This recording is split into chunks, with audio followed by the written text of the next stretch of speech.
Hello everyone, मैं राज भंडारी आप सबका स्वागत करता हूं अपने चैनल इलेक्ट्रिकल अड्डा में। आज जो हम क्लास 12 की जो वीडियो लेके आए हैं, उस वीडियो में आज हम पढ़ेंगे गतिमान आवेश पर बल से धारावाहिक चालक पर बल की व्याख्या। ठीक है, इससे पहले वाली वीडियोस में हमने पढ़ा था कि कोई अगर आपका क्या है आवेश, जैसे कोई आवेश मान लो क्यू आवेश किसी चुंबकीय क्षेत्र के अंदर गति कर रहा है तो उस पर जो बल लगता था वो कितना लगता था, F equal to Q V B sine theta. ठीक है, ये अभी तक हमने पढ़ा था। इससे आपको निकालना है कि अगर आपने इस मैग्नेटिक फील्ड के अंदर किसी चालक को रख दिया तो उस पर कितना बल लगेगा। तो उस पर जो बल लगता है वो लगता है B I L sine theta. तो ये आपको लेके आना है। ठीक है, यानी अगर आपका कोई आवेश किसी चुंबकीय क्षेत्र के अंदर गति करता है तो उस पर इतना बल लगता है। इस बल से आपको लाना है कि अगर आपने इस आवेश की जगह कोई चालक रख दिया तो उस पर कितना बल लगेगा। कैसा चालक, धारावाही चालक जिसमें करंट फ्लो हो रहा होगा। ठीक है, तो उस पर इतना बल लगता है, ये आपको लेके आना है। ठीक, तो इसके लिए हम क्या करेंगे, इसमें हम क्या करेंगे, पहले सबसे पहले एक चुंबकीय क्षेत्र बनाएंगे इस तरीके से। ठीक है, ये हमने एक चुंबकीय क्षेत्र बना दिया और इसके बीच में हम रखेंगे एक चालक। सपोज हमने चालक ऐसे रख दिया। ठीक, इस चालक की जो हमने लंबाई ली है वो ली है एल। ठीक है, चालक की जो लंबाई है वो एल है और इसका जो क्षेत्रफल है वो ए है। और ये जो चुंबकीय क्षेत्र है उसके साथ कितने कोण पे रखा हमने, थीटा।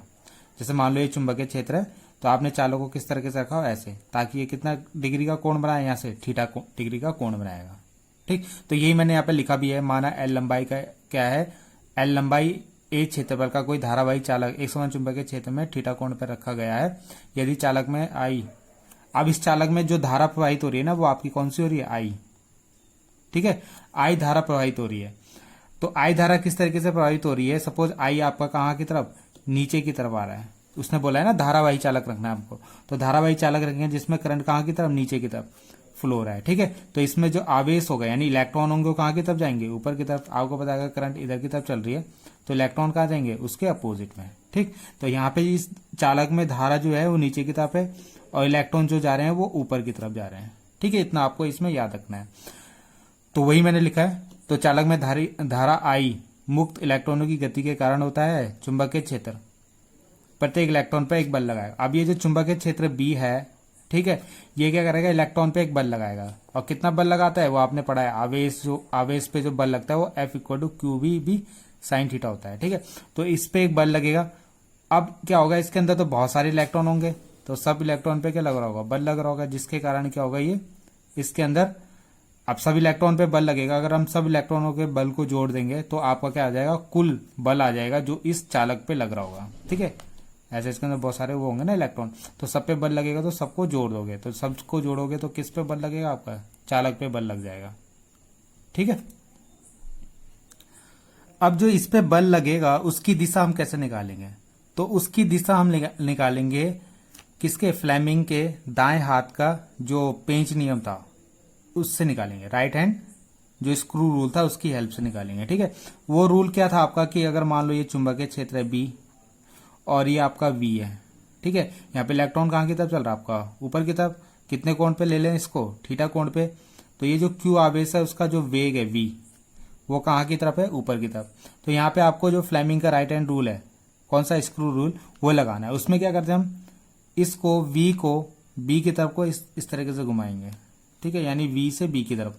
तो क्या है, जैसे ये आपका पेन है, ये स्क्रू समझ लो इसको, तो आपको इसको इस तरीके से घुमाना है, यानी V से B की तरफ ऐसे रखेंगे, V से B की तरफ ऐसे घुमाएंगे। ठीक, तो जब इसको ऐसे घुमाओगे तो जिस साइड आपकी ये जो पेन की नोक जा रही होगी, जैसे मान लो ऐसे घुमाने पे स्क्रू कहाँ जाएगा, अंदर की तरफ, तो वहीं आपका बल की दिशा होगी, यानी इसमें जो फोर्स की डायरेक्शन हो जाएगी वो कहाँ हो जाएगी, नीचे की तरफ। ठीक, तो यहाँ पे इलेक्ट्रॉन की डायरेक्शन भी ऊपर की तरफ है। ठीक है, यानी उसकी जो उसका वेग है उसकी दिशा भी कहाँ है, ऊपर की तरफ। तो यहाँ पे जो फोर्स लगेगा है वो कहाँ की तरफ लगेगा, नीचे की तरफ, इस तरीके से। तो यहाँ पे भी नीचे की तरफ लगा ना, तो वैसे यहाँ पे भी क्या होगा, ऐसे नीचे की तरफ इसमें एक फोर्स लगेगा। ठीक, तो इस तरीके से हमने यहाँ पे फोर्स की दिशा भी निकाल ली आपकी। ठीक, अब हम इसकी करते हैं डेरिवेशन। तो यहाँ पे डेरिवेशन जो हम स्टार्ट करेंगे, आपने करंट का फॉर्मूला पढ़ा होगा जो हमने पहले पढ़ा था, I equal to N E AVD। ठीक है, ये आपने अनुगमन वेग और धारा में जो आपने संबंध पढ़ा था उसके अंदर, उसमें ये फॉर्मूला आपने पढ़ा होगा। तो यहाँ पे I इक्वल टू क्या होता है, NEAVD। ठीक, और यहाँ पे जैसे आपको पता है कि ये चालक है, तो चालक पे क्या है, इलेक्ट्रॉन है। अब इसके अंदर बहुत सारे इलेक्ट्रॉन है, तो एक इलेक्ट्रॉन पे कितना बल लग रहा होगा, तो यहाँ पे लिखेंगे प्रत्येक इलेक्ट्रॉन पर बल। तो प्रत्येक इलेक्ट्रॉन पे कितना बल लगेगा आपका, F इक्वल टू, ये मैंने आपको बताया था, जो आपका आवेश होता है उस पर कितना बल लगता है, QVB साइन थीटा। तो Q की जगह आपके लिख लो, यहाँ पे कौन सा आवेश आपका, इलेक्ट्रॉन, तो यहाँ पे EVB साइन थीटा ले लेंगे। ठीक है, अब आपको क्या करना है, अब आपको देखना है कि इसके अंदर कितने कितने टोटल कितने क्या होंगे, इलेक्ट्रॉन होंगे। ठीक है, क्योंकि आपको तो इलेक्ट्रॉन पे फोर्स निकालना है, अभी तो आपने एक पे निकाला, अब हमें यहाँ पे देखना है कि कितने इलेक्ट्रॉन होंगे। तो सब इलेक्ट्रॉनों पे जो बल लगेगा उसी को हम क्या कर देंगे, जितने इसमें इलेक्ट्रॉन होंगे उसकी मल्टीप्लाई कर देंगे एक इलेक्ट्रॉन पे जो फोर्स लग रहा है उससे, तो कुल बल आ जाएगा इसमें। है समझ में। जैसे मान लो ये आपका क्या है, चालक है, एक चालक पे बल तो हमने निकाल लिया, ऐसे इसके अंदर बहुत सारे चालक होंगे, तो सपोज N चालक होंगे, तो N चालक की इस बल से हम मल्टीप्लाई कर देंगे, तो क्या आ जाएगा, हमारा कुल फोर्स आ जाएगा। ठीक, अब इसमें कुल इलेक्ट्रॉन निकालने के लिए पहले हमें इसका आयतन निकालना पड़ेगा। ठीक है, तो चालक का आयतन, चालक का आयतन, तो आयतन कैसे निकलेगा, आपको पता है इसका क्षेत्रफल A दे रखा है, लंबाई इसकी L दे रखी है, तो क्या लगाओगे, A इंटू L, तो इसका क्या आ गया, आयतन। और अगर इसके यदि चालक के प्रति एकांक आयतन में कुल इलेक्ट्रॉन की संख्या n है, तो पूरे चालक में कुल इलेक्ट्रॉन कितने होंगे, N इंटू AL। ठीक है, इसको मैं आपको समझाता हूं, इसका मतलब क्या है, जैसे आपका कोई चालक है तो उसका क्या है, प्रति एकांक आयतन, आपको ये पूरा आयतन ना लेके आपने क्या करा, एक छोटा सा आयतन ले लिया, प्रति एकांक आयतन।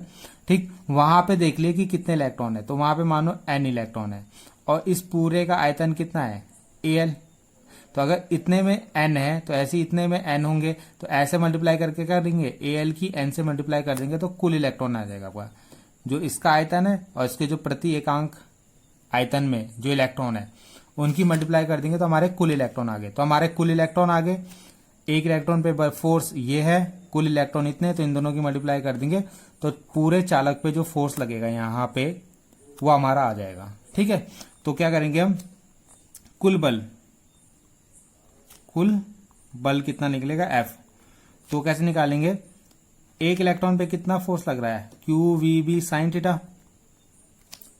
ठीक है, QVB साइन थीटा, एक मिनट, तो एक इलेक्ट्रॉन पे इतना बल लग रहा है, और कुल इलेक्ट्रॉन कितने हमारे पास, N इंटू AL।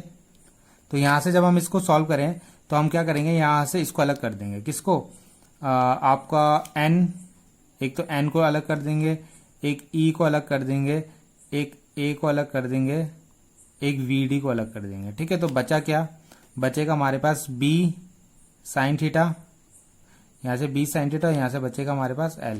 तो आपने स्टार्टिंग में लिखा था I इक्वल टू क्या होता है, NEAVD, तो NEAVD को हम क्या लिख देंगे, I B, और यहां से L साइन थीटा। तो ये आपका कुल फोर्स हो गया जो उस चालक पे लगेगा। ठीक है, अब कुल चालक पे कैसे लगेगा, कुल इलेक्ट्रॉनों पे इतना फोर्स लग रहा है, वही हमारा को कुल चालक पे भी बल वही लगेगा आपका। तो यही मैंने स्टार्टिंग में बताया था, आपको यही लिखाना BIL साइन थीटा, तो ये इतना होता है। अब यहाँ पे दो केस आते हैं, अगर मान लो यहाँ पे थीटा 0 है आपका, कितना 0, तो ये फोर्स क्या हो जाएगा, यहाँ पे फोर्स भी 0 हो जाएगा। ठीक है, ये केस कब है, जब आपका चालक और क्षेत्रफल के बीच में जो कोण बन रहा होगा, ये आपका चालक की लंबाई L, ठीक है, और ये क्षेत्रफल जो है उनके बीच में अगर थीटा 0 है, यानी वो आपस में टच नहीं है, समांतर है, तो उस केस में बल क्या होगा, 0। और अगर आपने यहाँ पे थीटा 90 रख दिया तो कितना आएगा फोर्स, साइन 90 का मान 1 होता है, तो क्या बचेगा, BIL। तो ये कौन सा फोर्स होता है, ये है मैक्सिमम फोर्स। मैक्सिमम फोर्स यानी जब आपका क्या होगा, चुंबकीय क्षेत्र B और जो कंडक्टर है उनके बीच में कितने डिग्री का कोण होगा, 90, तो उसके इसमें कौन सा फोर्स लगेगा, मैक्सिमम, यानी उस समय अधिकतम फोर्स लगेगा इस चालक पे, यहाँ पे अधिकतम फोर्स लगेगा। ठीक है, तो ये दोनों केस भी आपको याद रखना है। तो आई होप आपको समझ में आया होगा। Thank you.